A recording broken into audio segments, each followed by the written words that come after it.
ពិធីអបអរសាទរទិវាអាកាសចរស៊ីវិលលើកទី1ក្រោមអធិបតីភាពឯកឧត្តមបណ្ឌិតម៉ៅហាវណ្ណាលរដ្ឋមន្ត្រីទទួលបន្ទុករដ្ឋលេខាធិការដ្ឋានអាកាសចរស៊ីវិល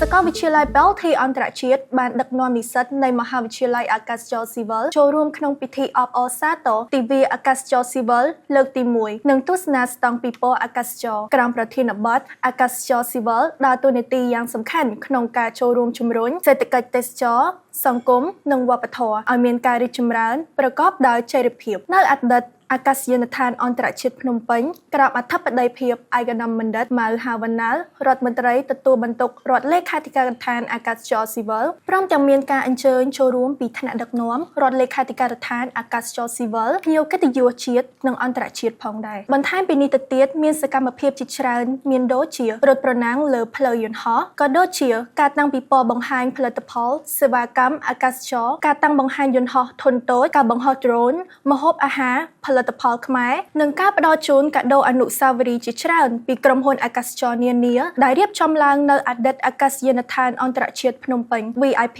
Terminal ពិធីនេះរៀបចំឡើងក្នុងគោលបំណងផ្សព្វផ្សាយទិវាអាកាសចរស៊ីវិលឲ្យបានទូលំទូលាយជូនមហាជនបានស្គាល់និងផ្សព្វផ្សាយពីវឌ្ឍនភាពការងារវិស័យអាកាសចរនិងខួបនៃការចុះហត្ថលេខាអនុសញ្ញាស្ដីពីអាកាសចរស៊ីវិលអន្តរជាតិដែលត្រូវបានគេស្គាល់ថាជាអនុសញ្ញា Chicago និងបង្កើនការតាក់ទាញវិស័យអាកាសចរស៊ីវិលពិភពលោកដោយនាងខ្ញុំសំអឿនស្រីពីផ្សាយចេញពី Belty IU News សូមអរគុណសូមជម្រាបលា